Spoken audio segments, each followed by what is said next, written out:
कृष्ण हरे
लोचनी सुख झालो साधनी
क्षणाची करावा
समय साल हरिभक्त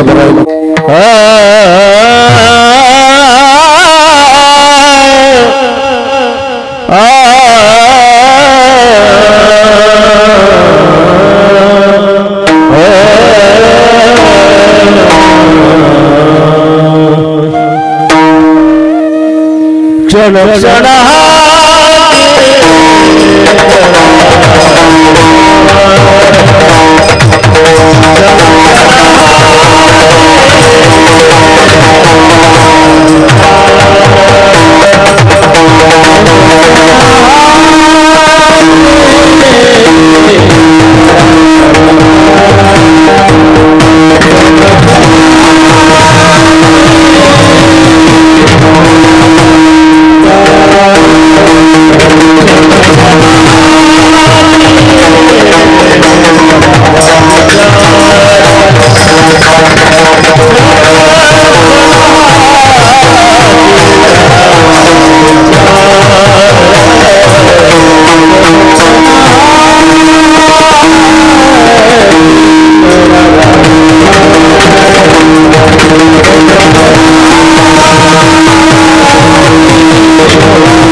क्षणाहाची करावा विचार तरावया पार भवसिंधू नाशिवंत देह जाणार सकळ आयुष्य खातो काळ सावधान संत समागम धरुणी आवडी करावी तातडी परमार्थे तुका म्हणे यह लोकीच्या व्यवहारे नका डोळे धुरे भरुणी राहो नाशिवंत देह जाणार सकळ आयुष्य खातो काळ सावधान पांडुरंगा करू प्रथम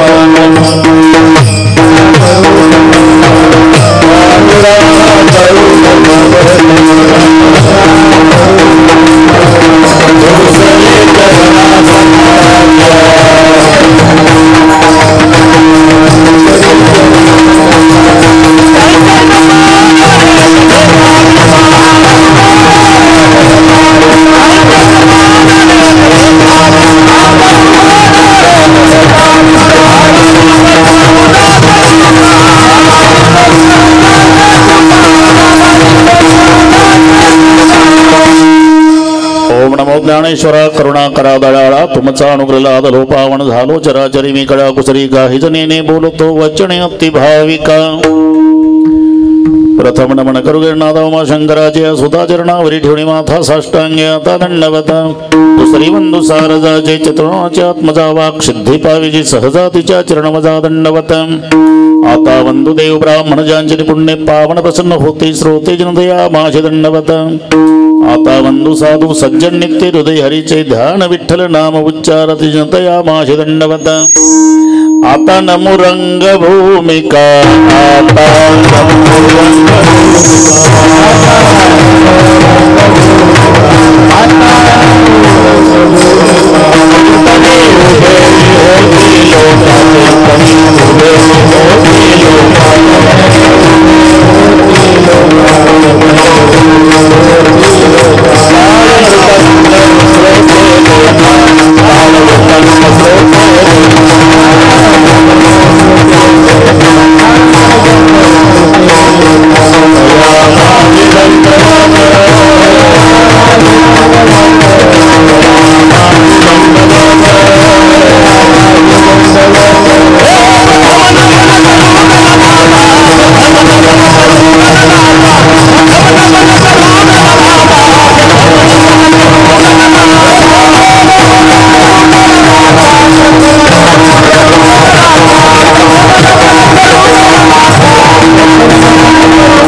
नमन करुणी सगळ्या हरिकथा बोली बोबड्या बोला ज्ञानी म्हणून या बोल्या बाळा चालवी सगळ्या नामा म्हणे क्षणक्षणा हाची करावा विचार तरावया पार भव सिंधू नाशिवंत देह जाणार सकळ आयुष्य खातो काळ सावधान. प्रस्तुत कीर्तन रूपी सेवेकरता घेतलेला अभंग देहूचे सुप्रसिद्ध साधू जगद्गुरु जगतवंदनीय श्रीमंत श्री तुकाराम महाराजांचा सर्वांच्याच परिचयाचा. अभंगावर बोलण्यापूर्वी थोडासा परिहार. कशा निमित्ताने कार्यक्रम जमलेल्या सर्व भाविकांना या गोष्टीची पूर्णपणे कल्पना आहे. तुम्हा आम्हा सर्वांचे सुपरिचित आता आपल्यात नसलेले कैलासवासी डी.बी. पाटील होटाळकर म्हणजेच दिगंबरराव भाऊरावजी पाटील यांच्या जयंती निमित्ताने दत्तात्रयजी पाटील शिवराजजी पाटील त्यांचा सर्व पाटील परिवार त्या परिवाराच्या वतीनं मिळालेलं हे निमंत्रण आमचे पत्रकार पांडे साहेब यांनी अधूनमधून करून दिलेलं स्मरण आणि म्हणून तुम्हा सर्वांच्या दर्शनाचा झालेला लाभ या संबंधाने तुम्हा आम्हा सर्वांचं श्रद्धास्थान औसेकर महाराज ते आज या ठिकाणी उपस्थित आहे. पूजनीय गोरक्षनाथजी महाराज औसेकर त्यांना प्रथमतः मनोभावे वंदन करतो. माळा कोळीचे महाराज, जॅकेटवाले पांचाळ महाराज, बासरीवाले महाराज, दोन्ही मृदंगाचार्य महाराज, इकडचे सर्व टाळकरी गायनाचार्य विठ्ठल महाराज, वसंत महाराज, काशीनाथ महाराज, इकडचे सर्व महाराज, इकडचे गायनाचार्य महाराज, छोटे छोटे साधक, त्यांना शिकवणारे त्यांचे गुरुजी, त्यांची संस्था, त्या सर्वांना पुन्हा एकदा व्यासपीठावर मनोभावे वंदन करतो. काही महाराजांची गुणीजनांची नावही मला माहिती नसेल, पण सर्वांच्या प्रती पांडुरंगासारखा आदर प्रेम भाव आहे. त्या सर्वांना एकदा व्यासपीठावर मनोभावे वंदन. उपस्थित सर्व मान्यवर मंडळी, बऱ्याच कथा ज्या नांदेडला झाल्या,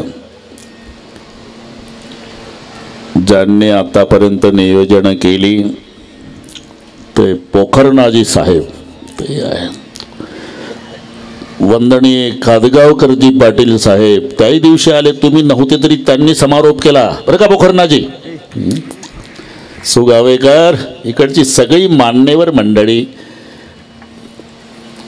पुढे बसलेल्या माझ्या माय बहिणी, वडीलधारी मंडळी, शाळेतले छोटे छोटे विद्यार्थी, त्यांना शिकवणारे गुरुजन, शूटिंगवाले, एक नंबर साऊंड सिस्टीम, तुम्हालाही धन्यवाद.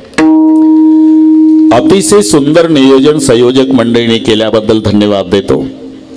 पण त्यांच्या विनंतीला मान देऊन आपणही मायबाप श्रोते विविध क्षेत्रातील सर्व मंडळी येऊन या ठिकाणी त्यांच्या कार्यक्रमाचं सौंदर्य वाढवल्याबद्दल संयोजक मंडळीच्या वतीनं श्रोते मायबापालाही धन्यवाद देतो. विठ्ठल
क्षणक्षणा हाची करावा विचार तरावया पार भवसिंधू नाशिवंत देह जाण सकळ आयुष्य खातो काळ सावधान. ज्यांच्या संबंधाने हा कार्यक्रम आहे त्यांचं सर्व कार्य इथे बसलेल्या सर्व श्रोते मायबापाला ज्ञात आहे.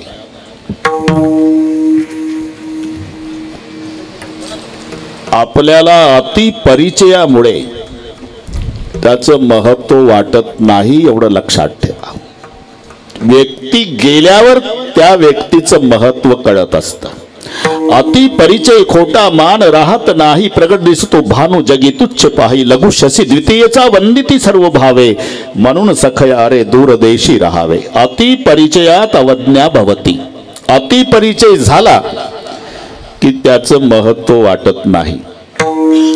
म्हणून पोखरणाजी बीजेच्या दिवशी चंद्राची कोर पश्चिम दिशेला अख्ख्या नायगावच्या महिला ओवाळतात. एकमेकीला घाई चला लवकर लवकर चला उशीर केला तर महिनाभर नाही पुन्हा दिसायचं. बीजेची कोर चंद्राची पुरं गाव ओवाळतं.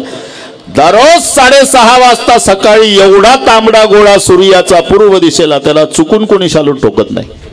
काय कारण हे महिन्यानं येतं ते रोजचं आहे. अति परिचय खोटा मान राहत नाही प्रगट दिसतो भानू जगी तुच्छ पाही लघु शशी द्वितीयचा वंदिती सर्व भावे म्हणून सखया रे दूर देशी राहावे.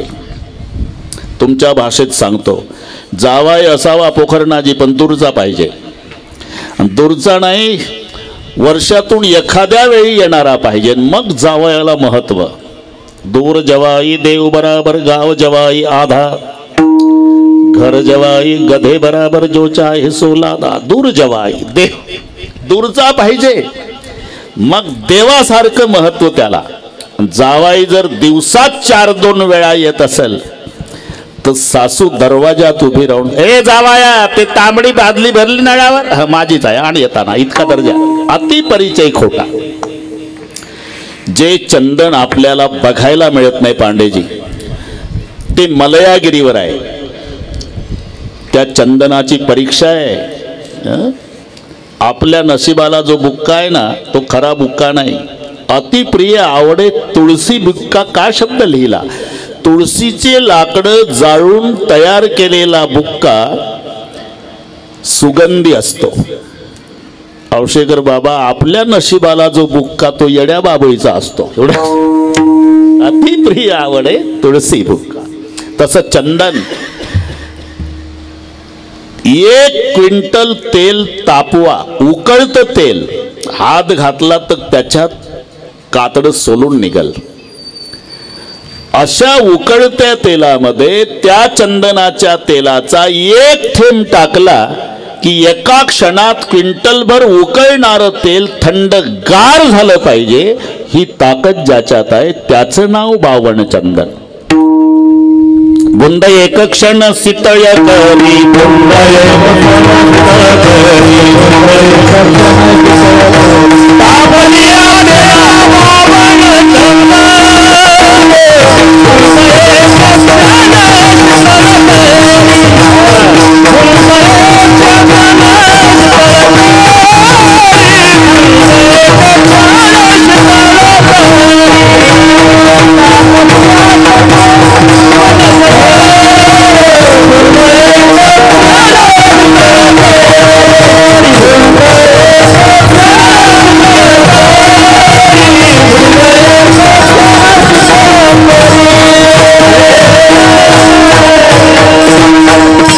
तापलिया तेला बावण चंदन बुंद एक क्षण शीतळ करी. त्या बावन चंदनाच्या तेलाचा 1 थेंब एका क्षणात क्विंटलभर उकळतं तेल थंडगार करतो. त्याचं नाव आहे बावण चंदन, जे आपल्याला बघायला मिळत नाही. पण त्या जंगलात राहणारी भिल्ल जमातीची म्हातारी रोज 2 वेळेला त्या चंदनाच्या सरपणावर स्वयंपाक करते.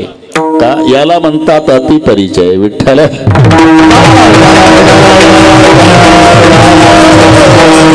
तसं व्यक्तीचं आणि आपला अतिपरिचय झाला की महत्व कळत नाही, महत्व ती गेल्यावर कळतंय. हे सर्वांच्या बाबतीत घडलेलं आहे. आता कोणती दिंडी निघू द्या, 2 संतांचं भजन, ज्ञानबा तुकाराम, संध्याकाळी गुलाबजाम. ऐक नाही कोणाला, आता ज्ञानबा तुकाराम म्हणतोय 24 साली त्याला गुलाबजाम आहे, त्यांना मांडे भाजायला खापर नाही मिळाला. मंबाजी बुवानी काठीणी बदललंय सर्वांना माहिती आहे. म्हणून व्यक्ती गेल्यावर त्याचं महत्व कळत असते. गए हुए कभी आते नहीं, वो आते नहीं लेकिन उनकी याद आती है.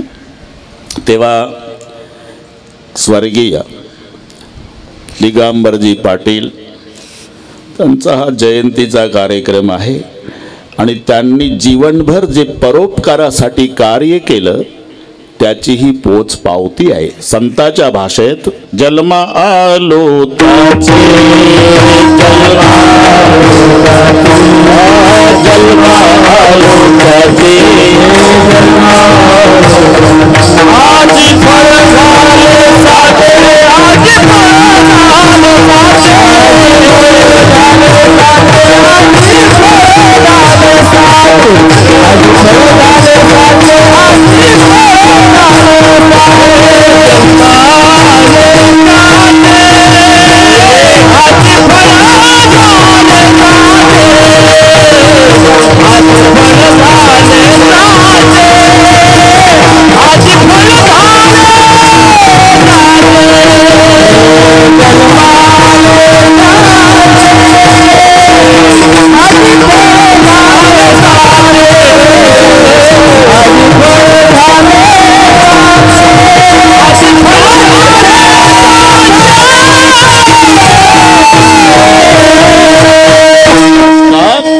सार्थक केला त्याने.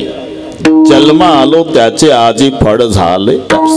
पहा, पोखरणाजी जन्माला आला त्याला जायचंच आहे.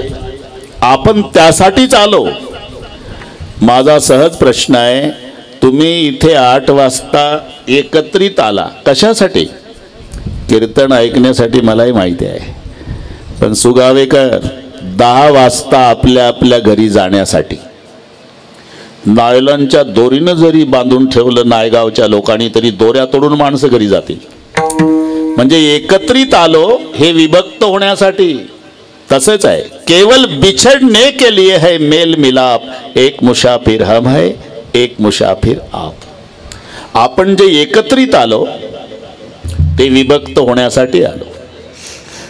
प्रत्येकाला जावं लागतं.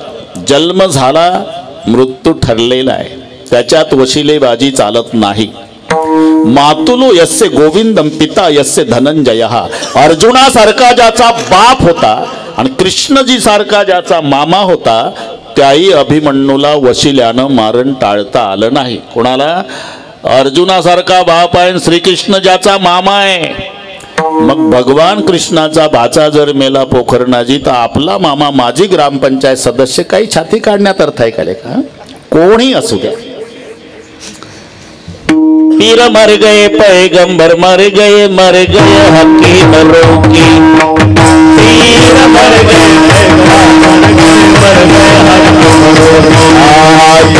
तपी सन्यासी मर गए निर्ला जोगी. तपी सन्यासी मर गए निर्ला जोगी. तपी सन्यासी मर गए निर्ला जोगी.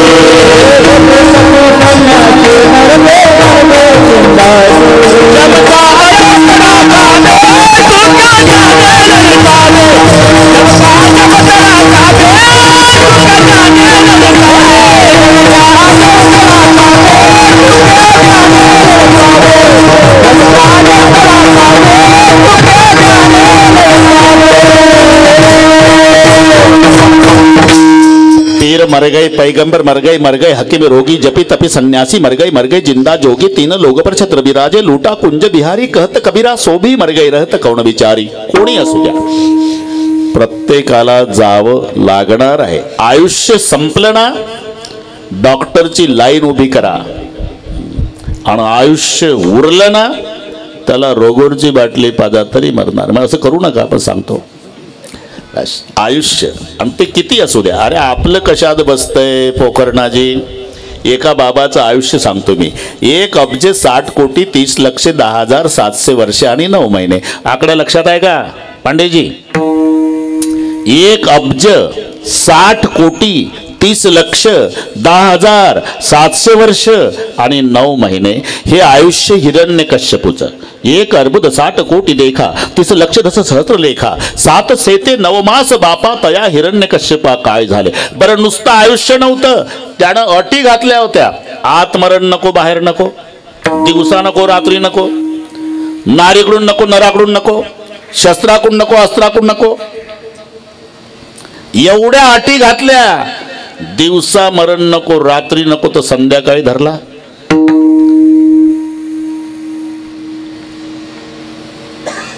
अस्त्रानं नको, शस्त्रानं नको, नखानं फाडला. आत नको, बाहेर नको, दरवाजात धरला. नराकडून नको, नारीकडून नको, तर नरसिंह झाला तरी मारला. मग आपला कशात हिशोब लावता? आयुष्य संपलं की एक दिवस सर्वांना जायचं आहे. मग आयुष्य म्हणजे काय? आयुष्याची व्याख्या काय आहे? आयुष्याची व्याख्या 100 वर्षे ही व्याख्या होत नाही. प्रत्येक युगात 1-1 शून्य कमी झालं. 1,00,000 वर्षाचं आयुष्य माणसाला होतं सत्ययुगात. शून्य कमी झालं 10,000 वर्षे त्रेतायुगात. पुन्हा शून्य कमी झालं 1,000 वर्षे द्वापार युगात. पुन्हा शून्य कमी झालं 100 वर्षे कलियुगात. आता 100 वर आलं बरं का. आता इथे जमलेल्या आपण सर्व देवाला प्रार्थना करू, देवा आता मात्र शून्य कमी करण्याच्या भानगडीत पडू नका. 10 मध्ये 2च पंचवार्षिक होतात ना, मग बाकीचे उद्योग शेत गणिले. अरे ही मर्यादा आहे. आयुष्याची व्याख्या होत नाही. बर मग आयुष्य म्हणजे काय?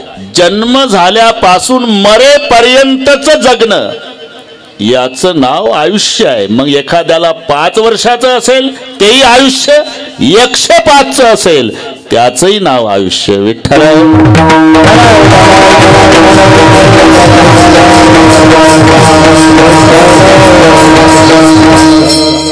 आणि आयुष्य हे काळाचं खाद्य आहे. थांबत नाही ते.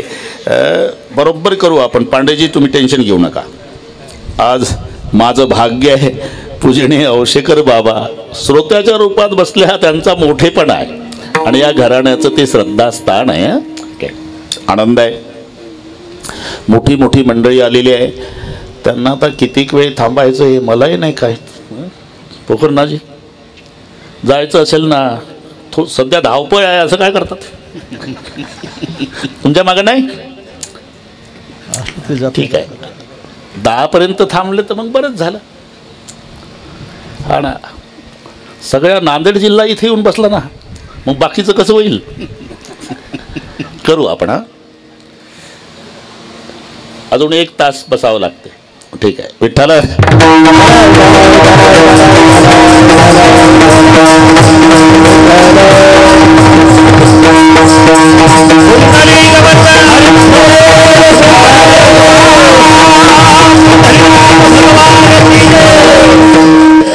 जीवन म्हणजे नदी आहे बरं का पांडेजी. जीवन रूपी नदीचा उगम कुठे? जन्मरूपी पहाडावर आहे. जाऊन मिळते मरण रूपी समुद्राला. जन्मरूपी पहाडावर उगम पावणारी जीवन रूपी नदी मरण रूपी सागराला जाऊन मिळते. सुख आणि दुःख या नदीचे 2 काठ असतात. सुख शांतरम दुःख, दुःख शांतरम सुख, म्हणून दोन्ही प्रकारच्या पत्रिका छापाव्या लागतात. त्याचं नाव जीवन आहे. कळविण्यात आनंद वाटतो की 12 वर्षांनी मुलगा झाला, तुम्ही सहकुटुंब सहपरिवार बारशाच्या कार्यक्रमाला अगत्य येण्याचं करावं. त्याला नाईलाजानं झापावं लागतं. कळविण्यात अत्यंत वाईट वाटते की पूजनीय पिताजींना देवाज्ञा झाली, आपण 10व्याला. हे दोन्ही घडतं ज्याच्यात त्याचंच नाव जीवन आहे. कबू हासे कबू रोवे.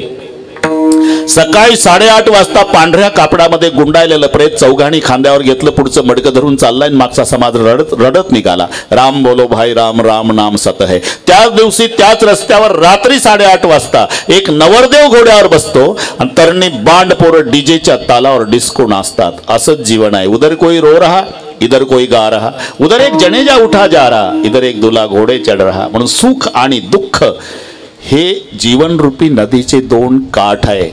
जन्म हा पहाड आहे, मरण समुद्र आहे आणि आयुष्य त्या नदीतलं पाणी आहे. हे लक्षात ठेवा. गेली ऐसी घडी पुन्हा नाही. आजचा दिवस गेला पुन्हा नाही आणि ते सारखं वाहत आहे. आयुष्य जात आहे पहा, आयुष्य जात आहे पहा, आयुष्य जात आहे पहा, आयुष्य जात आहे पहा. कसे महाकाळ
जात आहे पहा.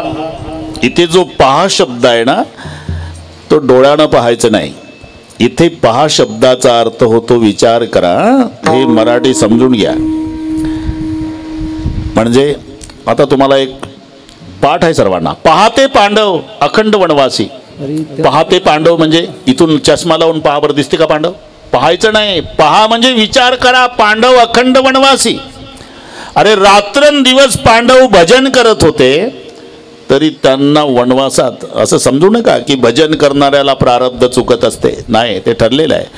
कभी गर्मी कभी सर्दी ये तो कुदरत के नजारे है. अरे प्यास तो उसे भी लगती है जो नदी के किनारे है. हा, तुम्हाला काय वाटतं?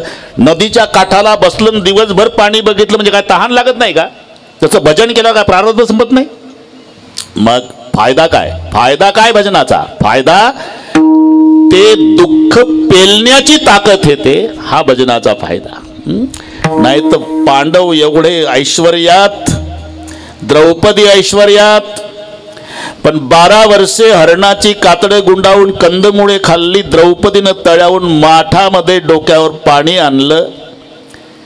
एवढं दुःख भोगलं तरी पांडवांनी रोगोर घेतलं नाही, द्रौपदीनं रॉकेल वतलं नाही. हे ताकद भजनाची आहे. विठ्ठल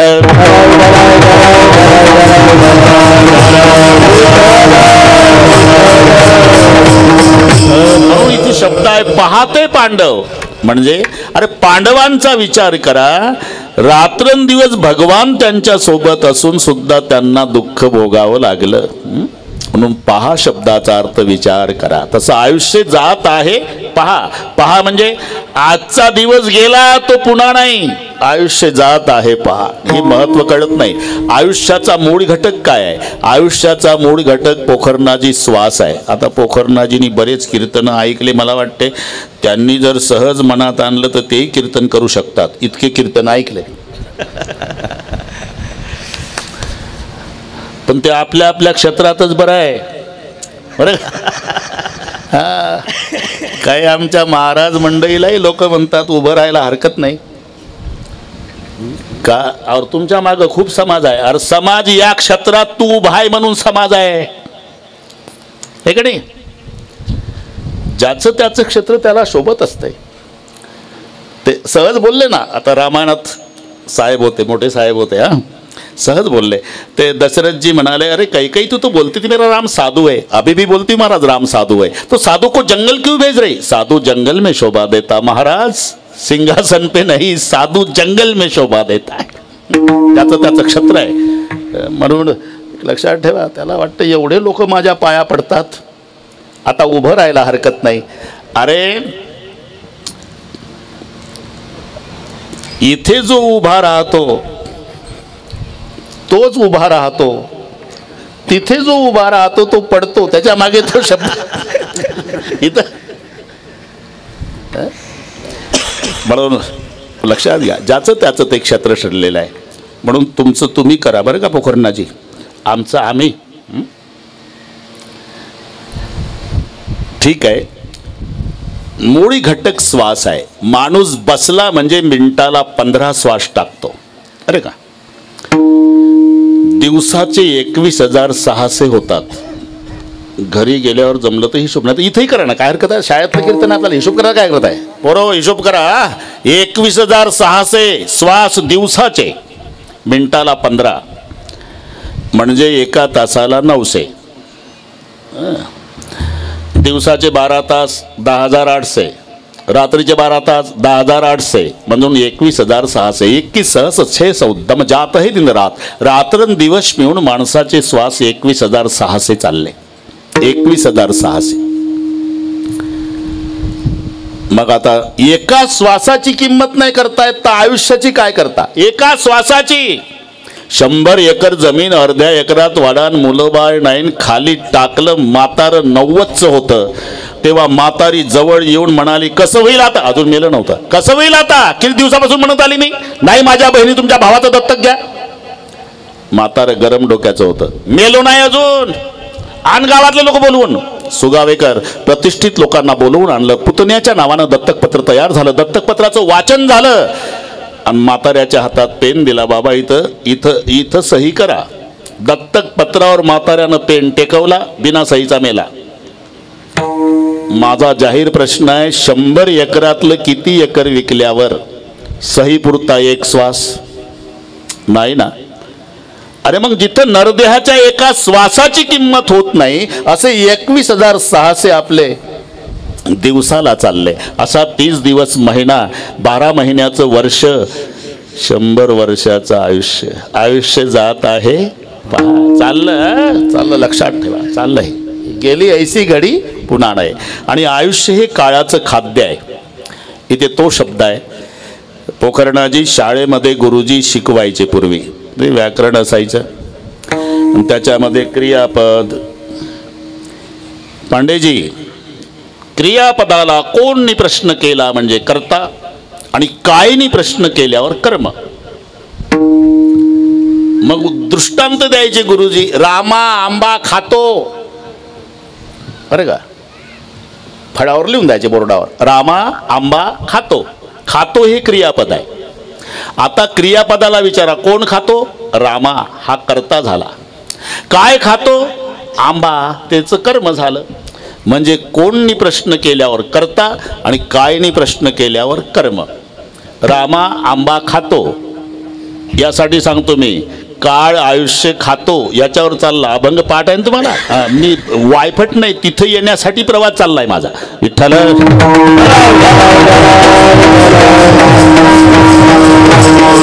बस, रामा आंबा खातो जसं आहे तसं काळ आयुष्य खातो. आयुष्य हे काळाचं खाद्य आहे. आणि काळाचे 3 प्रकार आहे पोखरणाचे. इथे 3 प्रकार घ्यायचे. भूतकाळ, वर्तमान काळ आणि भविष्य काळ. म्हणजे आतापर्यंत आपलं आयुष्य खाल्लं ना, त्याचं नाव आहे भूतकाळ. सध्याचं आयुष्य खात आहे तो वर्तमान काळ. राहिलेलं नक्की खाणार आहे त्याचं नाव भविष्य काळ. आयुष्य खातो काळ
कशाच्या बाबतीत? आयुष्य खातो काळ या बाबतीत सावधान. नाही तर सावधान शब्द सगळ्यांच्या पाठातला आहे. सध्या सीजन आहे. सावधान सावधान सावधान. आणि मग शेवटच्या सावधानला टाळ्या का वाजवतात लोक? ब्राह्मण मंडळीनं 5 वेळा सावधान म्हणूनही उभंच राहिलं, म्हणून शेवटी टाळ्या. फसला का नाही? त्याच्या टाळ्या आहे. एकाच बाबाला सावधान कळाला, रामदास स्वामीला गेला तिथे सावधान. इथे जो सावधान आहे या बाबतीत इशारा आहे. आयुष्य खातो काळ सावधान जाणार आहे. देह 3 नाशामध्ये मोडतो. 3 लिंगातही चालतो. देहाच्या बाबतीत 3 लिंग आहे. पुल्लिंगी, स्त्रीलिंगी, नपुंसक लिंगी. तो देह पांडेजी हा पुल्लिंगी शब्द आहे. ते शरीर हा नपुसकलिंगी आहे. ती काया अर्थ एकच आहे, देह काया आणि शरीर. पण शरीर शब्द नपुसकलिंगी, काया शब्द स्त्रीलिंगी, देह शब्द पुल्लिंगी. तिन्ही लिंगातही चालतो आणि तिन्ही नाशात मोडतो. स्वभाव, आश्रय आणि परता. दुसऱ्यानं डोक्यात दगड घातल्यावर मेला याला परता नाश म्हणतात. यष्टीनं प्रवास करताना यष्टी पलटी झाली न मेला हा आश्रय नाश आहे. नाही यष्टीत मेला, नाही दगड घालून मेला तरी मेला हा स्वभाव नाश आहे. नाशिवंत स्वभाव आहे, नाशच चाललेला आहे. आपल्या लक्षात येत नाही हे शरीर तैसीच येयाची स्थिती, नासत जाय क्षणक्षणाप्रती, म्हणून येयाते मनती अश्वत्थगा.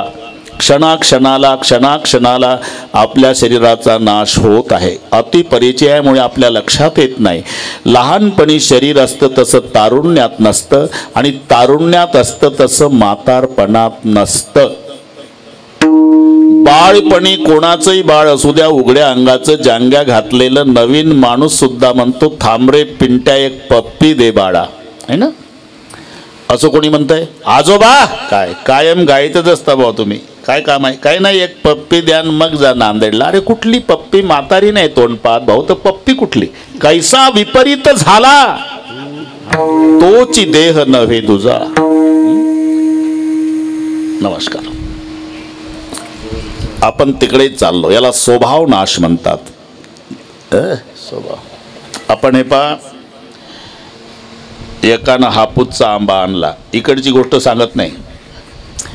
हापूसचा आंबा आणला, आता खायला सुरुवात करावं तर दोन नातू शाळेत गेले नाही. म्हातारं चिकट होतं जरा, नातवाला शाळेत जाऊ देतो मग आंबा खातो. तिजोरीत ठेवला आंबा.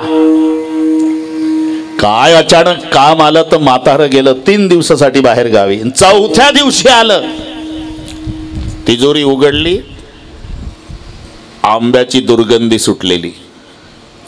4 दिवसापूर्वी सुगंध सुटला होता, आता दुर्गंधी सुटली. त्या दिवशी पिवळा होता, आज काळा ठिक्कर पडला. म्हातारं रागीट होतं आणि जे खवळलं पुऱ्या परिवारावर. 3च दिवस बाहेर गेलो, वाटोळं करून ठेवलं आंब्याचं. मी मेल्यावर कसं होईल तुमचं? प्रत्येक म्हातारे असेच म्हणतात, मला एकदा मरून पाहू द्या, काय तुमचे कुत्रे नाही हाल खाणार. अरे कुत्रे हाल खाऊ का हत्ती, तू मरून तर बघ, तेवढी जागा वापरायला होईल. अरे 3 दिवस नव्हतो तर आंबा बिघडून ठेवला. शेजारचा त्याच्या वयाचा म्हातारा, काय झालं नाना? अरे तात्या 3च दिवस नव्हतो, आंबा बिघडून ठेवला. 4 दिवसापूर्वी सुगंध घेत आलो होतो आंब्याचा, आता दुर्गंधी सुटली. त्या दिवशी पिवळा होता, आता काळा ठिक्कर पडला. कुठं होता आंबा? तिजोरीत. कोण ठेवला? मीच ठेवला होता. आता तिजोरी कोणी उघडली? मीच उघडली. मग आंबा कोणी बिघडवला? अरे मग बिघडला कसा? अरे बिघडणं त्याचा स्वभाव आहे, नाशणारच आहे. तसं नाशिवंत स्वभाव आहे. शरीर जाता आघवे, म्हणून नाशिवंत देह जाणार आहे. किती सांभाळण्याचा प्रयत्न करा, जाणार. आणि म्हणून पश्चाताप, घटना घडून गेल्यानंतर, विचार घटना घडायच्या आधी, हे 2 शब्द मराठीतले लक्षात घ्या. घटना घडायच्या आधी केल्या जातो त्याला विचार म्हणतात, आणि घटना घडून गेल्यावर करावा लागतो त्याला पश्चाताप. पश्चाताप शब्दातच अर्थ आहे ना गुरुजी. पश्चात अधिक ताप, मग संधी झाला.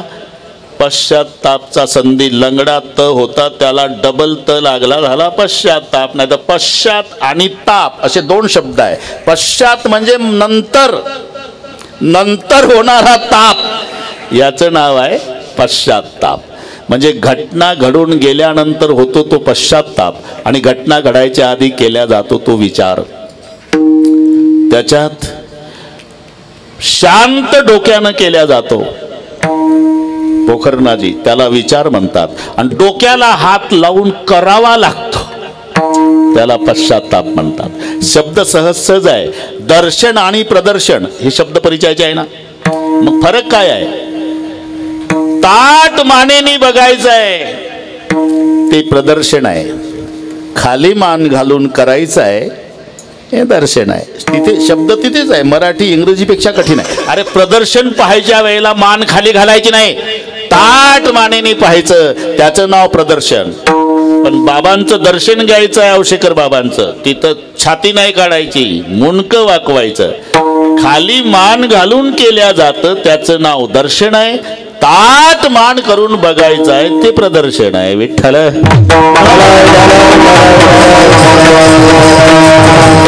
तसं विचार आणि पश्चाताप.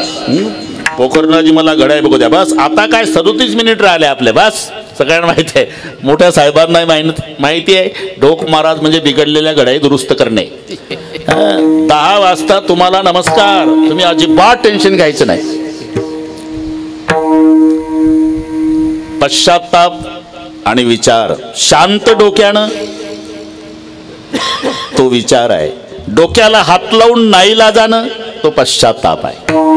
आणि विचाराला एवढं महत्व आहे, एवढं महत्व आहे. समाधान हे दुकानात मिळत नाही, लक्षात घ्या. समाधान नावाचं हॉटेल असू शकतं आणि ते समाधान वाचून तेवढेच आमचे ग्राहक तिथे जातात. ते आमचा वारकरी गेला आणि त्यानं जेवण केलं दाबून आणि बिल देताना समाधान बिघडून बाहेर आलं. कारण का गेला तर गुलाबाच्या फुलासारखा चेहरा होता आणि समाधान बिघडून आला. महिनाभर जेवला असता परिवार, तेवढं एका जेवणाचं बिल गेलं. तुला सांगितलं कोणी हॉटेल जायला? कोण नाही सांगितलं. मग का गेला? समाधान वाचून गेलो, बिघडून बाहेर आलो. समाधान हे दुकानात मिळत नाही. समाधानासाठी गरज आहे ती विचाराची. हे विचारावा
विचारा वाचून न पविजे समाधान. पण विचार करताना मात्र प्रापंचिकाने ज्याची स्थिती खालावली त्याचा करायचा, बरं का साहेब. पारमार्थिकाने ज्याची उंचावली त्याचा करायचा, तर समाधान आहे. अरे मी 5च मिनिट देवाचं नाव घेतो तर मला एवढं समाधान आहे. औशेकर बाबा रात्रंदिवस भजन करतात, त्यांना केवढं समाधान. पारमार्थिकाने उंचावलेल्या स्थितीचा विचार केला तर समाधान आहे. प्रापंचिकानं ज्याची स्थिती खालावली त्याचा विचार करायचा. ज्याच्या पायात चपला नाही त्यानं सायकलवाल्याचा विचार केला की समाधान बिघडलंच. सायकलवाल्याने मोटरसायकलवाल्याचा विचार केला तिथं समाधान बिघडतं. मोटरसायकलवालं 4 चाकीचा विचार करतं तिथं समाधान बिघडतं. असं गेलं की समाधान बिघडतं. मग ज्याच्या पायात चपला आहे, का रे तोंड का उतरलं तुझं? चपला आहे पायात. मला तरी होत्या का? आताच कीर्तनातून आणल्या चोरून. अले का फुकट मिळालं तरी तोंड कसं उतरलं? सायकलवाला गेलं ना पुढं.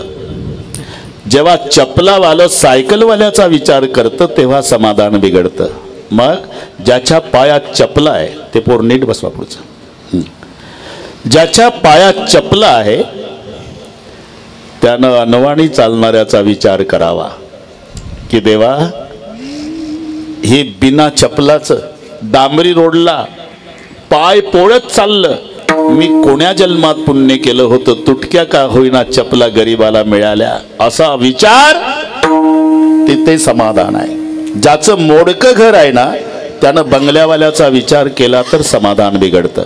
मग फुटपाथवर झोपणाऱ्याचा विचार करा आणि मग सकाळी देवाचे आभार माना की देवा रात्रभर रोडच्या काठाला बिना अंथरुणा पांघरुणाचं मी कोण्या जन्मात पुण्य केलं, मोडकं का होईना घर गरीबाला राहायला दिलं, असा विचार जीवनात आहे तिथे समाधान आहे. विठ्ठल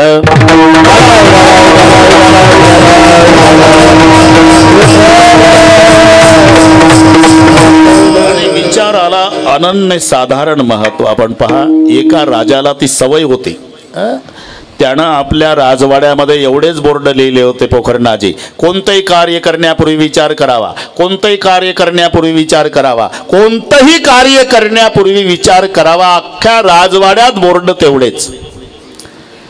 एक दिवस राजा शिकारीला गेला, राणीचं जेवण झालं, मुलाचंही जेवण झालं.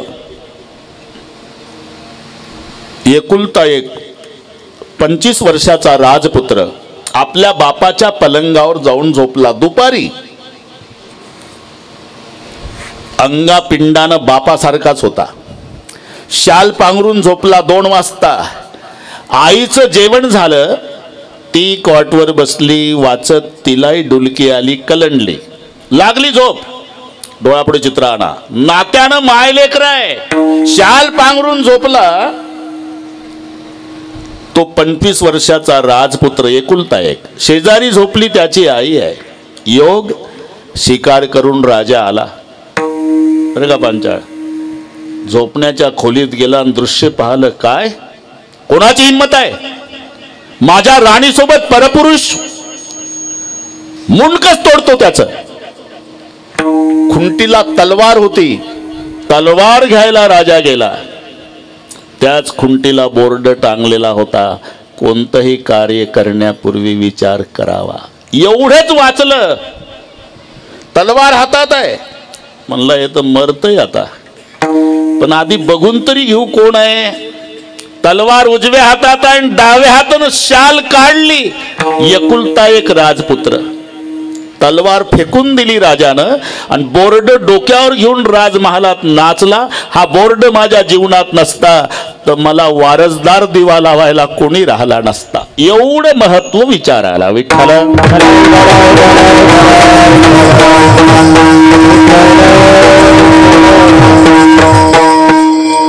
आणि तो प्रत्येकाचा चाललेला आहे. बाजूला म्हणत असं ते दुसरं काही नाही. ते कशाला ढकलतं, तू बाजूला होणं थोडसा तिकडेच हो. साधी गोष्ट आहे. बहा आता तू थंडागार झाला असं उभा आहे त्याच्या पुढं 1 तास झाला तरी म्हटलं कूलर असून मला का फायदा नाही. आता लक्षात आलं हे कुंपण होतं. विठ्ठल विठ्ठल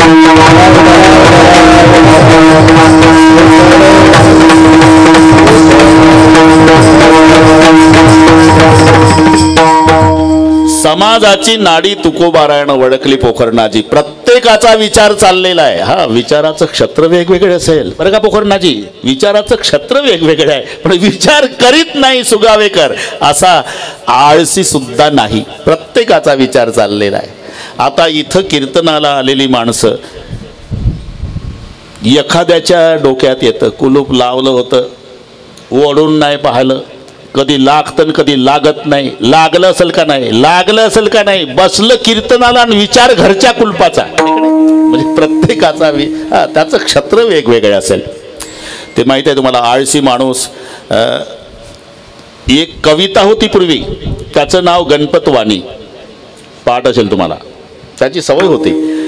ते विडी ओढताना काडी चावायचं आणि काडी चावत विडी ओढत आपल्या झोपड्यापुढे यायचं आणि मग विचार करायचं, पठ्ठा एक दिवस माडी बांधील. बिना माडीचं काडी चावून मेलं, नाही बांधली पण विचार. ती कविता आठवते ना मला.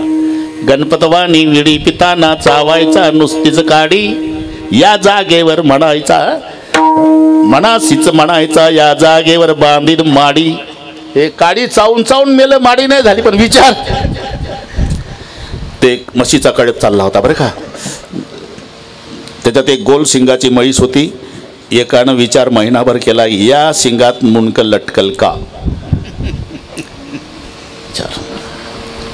एक दिवस ती सगळ्या कळपाच्या मागं होती, गोल सिंगाची म्हैस. पोखरराजे हे नीट ऐका, कोणी नसल्याची खात्री केली, जे उडी मारली यानं म्हशीच्या शिंगात डोकं लटकलं. आता म्हैस म्हणजे काय, बेअकली जनावर, विश्वामित्राच्या फॅक्टरीतला माल आहे तो. वाव वाव वा करत जी उधळली डांबरीवर चौकात, तिथं मुंडकं, आणि त्याच्यातून हे खाली पडलं. याचं डोकं फुटलं. 50 माणसं चौकात भोवताल उभी झाली आणि रक्तबंबाळ झालेल्याला म्हटले का, म्हशीच्या शिंगात कुठे डोकं लटकवतात खरे. विचार तर केला पाहिजे होता. म्हणला 1-2 दिवस केला का, 1 महिना केला. अरे पण का डोकं फुटलं ना, डोकं फुटू दे म्हणला, पण संशय मिटला ना. मी का सांगतो, तुकोबारानं ओळखलं, आळसातला आळसी असला तरी त्याचा विचार चालू आहे. महाराज म्हणतात, बाबा रे, जन्माला आल्यापासून मरेपर्यंत कोणता ना कोणता विचार करताच ना. हो महाराज. अरे मग कोणता ना कोणता विचार करण्यापेक्षा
हे आमचे वारकऱ्यातले लाल बहादूर शास्त्रीच आहे. कुठून आवाज काढतय कोणास माहीत. हा ना, त्याची उंची पहा आणि आवाजाची उंची पहा. थोडं काय खात जा भाऊ. हा करणाजी आहे का नाही. ही सगळी गुणीजन मंडळी, सुंदर नियोजन केलं, काही काट कसर नाही. ते आपल्यासोबत हरिभाऊ जे आलते ना, पावडे पटेल, पावडेवाडी आहे का. हा मोठा अधिक मासात सप्ताह केलता त्याने. पुरणपोळी वा वा. कोणता ना कोणता विचार करताच ना. महाराज म्हणतात अरे कोणता ना कोणता विचार करण्यात आयुष्य घालवण्यापेक्षा हाची करावा विचार. अभंग लक्षात आला तुमच्या. पण खाली शब्द आहे क्षणक्षणा. क्षणक्षणा म्हणजे एकही क्षण न डावलता. क्षणक्षणा हाची करावा विचार. पण हाची करावा विचार म्हणजे नेमका काय? आता 22 मिनिट आहे. नेमका काय? तरावया पार भवसिंधू. महाराज अहो हे निरर्थक विचार करायची गरज काय? म्हणजे आम्ही शिकलेली मंडळी आहो. मग भवसिंधू नाहीच तर तरण्याचा विचार करायचं कारण काय? असता तर नकाशात नसता का? हिंदी महासागर आहे, बंगालचा उपसागर आहे, तुमचा भवसागर, नवसागर सुद्धा आहे. भवसागर आहे का? अरे भाऊ तो नकाशातला नाही. भव शब्दाचा अर्थ संसार होतो आणि सागर शब्दाचा अर्थ समुद्र आहे ना. अरे मग संसाराला समुद्र का म्हटलं? याचं कारण आहे समुद्रामध्ये किती गॅलन पाणी याचा अंदाज घेता येत नाही, तसं संसारात किती क्विंटल दुःख याचं मोजमाप करता येत नाही. म्हणून संसाराला समुद्र म्हटलेला आहे. संसार हा समुद्र आहे. पोखरणाजी आता हे नीट ऐका. संसार समुद्र आहे, आपण मासे आहो. काळ हा कोळी आहे आणि जंजाल हे जाळं आहे. 4 गोष्टी कळल्या की अभंग सुटलाच. संसार सिंधू रूपेन मीन रूपेन मानवा, जंजाल जाल रूपेन काल रूपेन धीवराहा. तुम्ही आम्ही सगळे मासे. संसार हा समुद्र, जंजाल हे जाळं आणि काळ हा कोळी. अरे का संसाराला समुद्र म्हटलंय, आपल्याला मासे म्हटलंय. जंजाल म्हणजे जाळ आहे आणि काळ हा कोळी आहे आणि तो जवळ आलेला आहे. काळाला जवळी ग्रासा